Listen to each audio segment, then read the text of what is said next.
কারো ব্যক্তিগত দায় পুলিশ ডিপার্টমেন্ট বহন করবে না, যে তাকে নিজেকেই বহন করতে হবে আনপ্রফেশনাল আচরণ। যা ব্যবস্থা আছে আমরা সেটা গ্রহণ করবো, এ ব্যাপারে কোনো ছাড় দেওয়া হবে না। পুলিশ এর আগে অনেকবার অনেক বিখ্যাত লোকের ক্ষেত্রে যারা সবাই একদম পপুলারিটি আছে, সবাই চেনে, তাদের ক্ষেত্রে উইদাউট এনি ইনভেস্টিগেশন তারা দেখা যায় একদমই চার্জে চলে গিয়েছে। এটা পুলিশের কতটুকু? এবং আপনাদের যে সোর্স গুলো থাকে, এই সোর্সের যে তাণ্ডব, সে নিজে ডিবি পরিচয় দিয়ে তাকে মারধর করেছে পাইপ দিয়ে।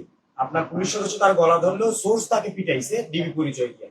এদের ব্যাপারে আপনি কতটা কঠোর হবেন? প্রতিটা থানায় এমন 20-30 জন থাকে যারা পুলিশের নাম ভাঙিয়ে চলে।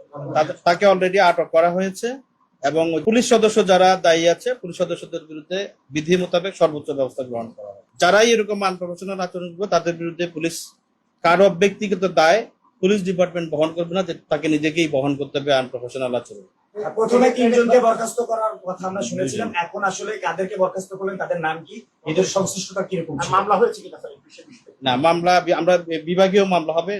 একজনের নাম হলো এসআই শফিকুল আর কনস্টেবলের নামটা রাসেল, রাইট? হ্যাঁ, কনস্টেবল রাসেল এবং শফিকুল ইসলাম। যেটুকু অপরাধ থাকবে অবশ্যই এইটুকু আমরা সর্বোচ্চ অ্যাড্রেস করব।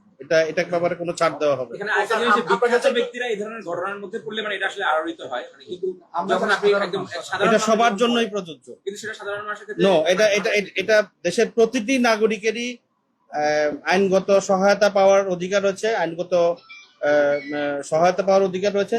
যে কোনো অন্যায় আচরণেরই ক্ষেত্রে সবার জন্য, প্রতিটি নাগরিকের জন্য একই ধরনের ব্যবস্থা।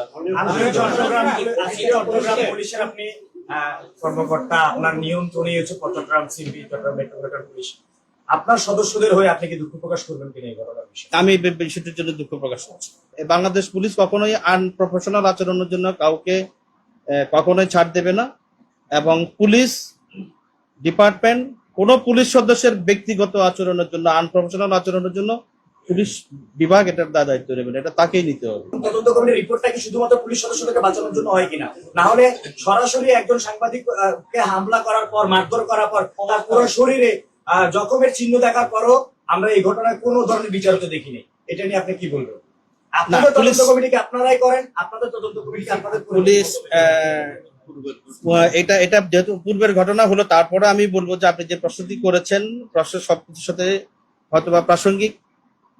পুলিশ যে কোনো ঘটনা, এই ধরনের যদি আনপ্রফেশনাল কোনো ঘটনা ঘটে, আমাদের দায়িত্ব আছে এটা ইনকোয়ারি করার, এবং ইনকোয়ারি করে আমরা দেখি তাৎক্ষণিকভাবে আমাদের চোখে যেটা আনপ্রফেশনাল আমরা দেখতে পাই সেটার জন্য তাৎক্ষণিক ব্যবস্থা নেই, এবং এটা তদন্তের আমরা ব্যবস্থা করি। তবে আমি একটু শেষ করি। তো এটা আপনার পুলিশই তদন্ত, আমরা কারো পক্ষ নিয়ে কখনো, মানে পুলিশের সদস্যদের পক্ষ নিয়ে আমরা তদন্ত কমিটি করি না, নিরপেক্ষ তদন্ত কমিটি করা হয়, এবং অলরেডি সাসপেন্ড করা হয়েছে এই ঘটনার প্রেক্ষিতে। তো কারো পক্ষ নিয়ে করা হয় না, কারো পক্ষে রিপোর্ট দেওয়া হয় না, একেবারে নিরপেক্ষভাবে একেবারে যেটি সত্য ঘটনা সেটি তুলে ধরা হয় রিপোর্ট।